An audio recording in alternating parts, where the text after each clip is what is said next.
begin with breaking news. Now, reports out of Belgium say a third suspect in Tuesday's bombings has been arrested in the city. Police were hunting for Najim Laachraoui after he allegedly fled the scene of the airport attack. The airport and metro bombings in Brussels killed 31 people. Belgian media have named the airport bombers as the two brothers Khalid and Brahim El-Bakraoui. They were already known to police. Daesh has claimed responsibility for the attacks, and this is what we know so far. Well, the first two blasts happened at Brussels Airport at around 8 a.m. local time on Tuesday. An hour later, a third explosion went off at Malbec metro station, close to the European Union headquarters. Two of the suspected attackers caught on security cameras were dressed in black. They were wearing gloves on their left hands, which are believed to have concealed detonators. A Belgian newspaper is now reporting that a third suspect in the attacks has been arrested in Brussels. Now, two of the men pictured at the airport were brothers and were known to police. The third attacker is a suspect in the Paris terror attacks from November.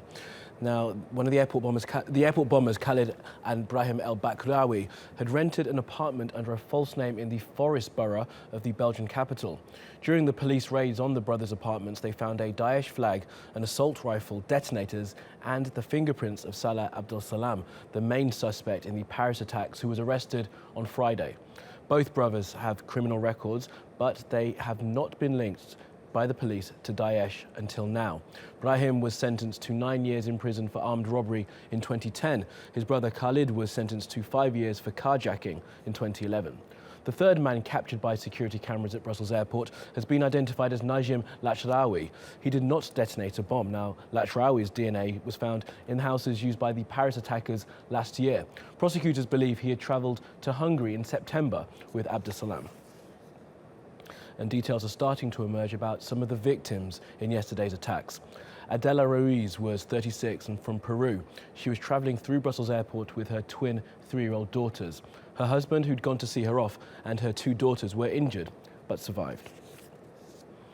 Well, we're across Brussels this morning covering this story. Simon McGregor-Wood is at the Vigil in the city centre. Carl Bostic is outside Brussels Airport, and Johan Verheiden is near the European Parliament. But first to Simon at Place de la Bourse. So Simon, the minute silence has just been held across the country. What's the mood like where you are? Well, as you'd expect, it was a very moving moment. We just saw it come and go. And when the minute silence ended, there was a spontaneous round of applause by several hundred people here, all during the course of this morning. People have been coming in greater numbers, and then shortly before midday, the numbers swelled much more quickly as people came from surrounding offices, shops, cafes and restaurants to be part of this collective commemoration marking the event, the dreadful events that took place over 24 hours ago in their city. People here are clearly slowly trying to come to terms with this shocking attack. They've seen it elsewhere. They knew that within their own city things were being planned, that there were connections being drawn between the terrible attacks in Paris in November last year and various cells, various groups of individuals here that appear to be able to evade the best intentions and surveillance of Brussels police and intelligence services. And then yesterday, Tuesday, it was visited upon the city itself. But a very moving moment. People are gathering here, lighting candles.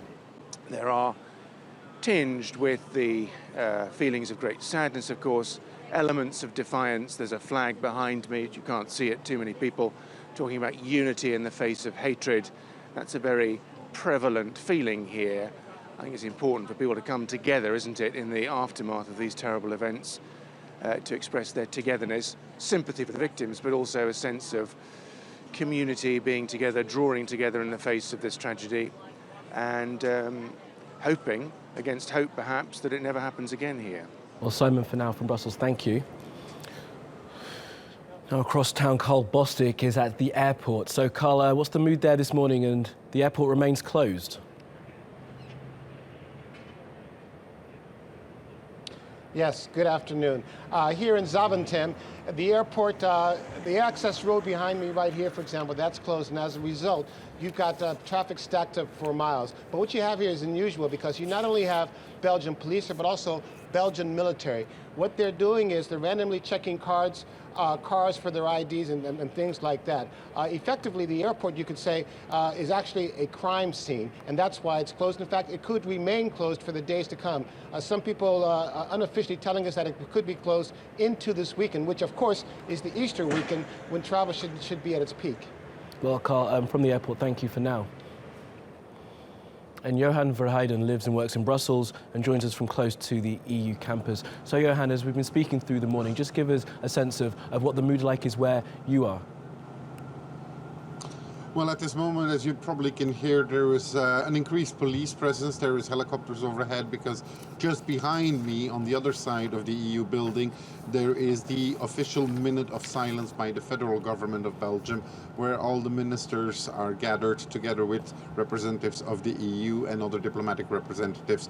So at this moment, that is the main event here in the European quarter.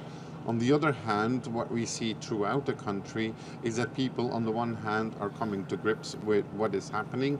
Life does continue, but on the we also see, and I continue to receive reports that at random places in Belgium, places are being searched. Stretches of road have been closed at several locations in Belgium because of suspect packages that have been found.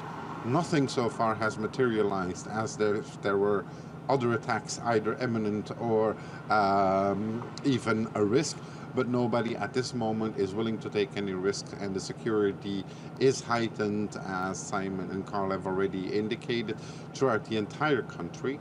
The terror alert remains at its highest level, which means level 4. That is still to be assessed over the coming days whether this level will be maintained. Well, Johan Verheiden there for us outside the EU Parliament. Thank you.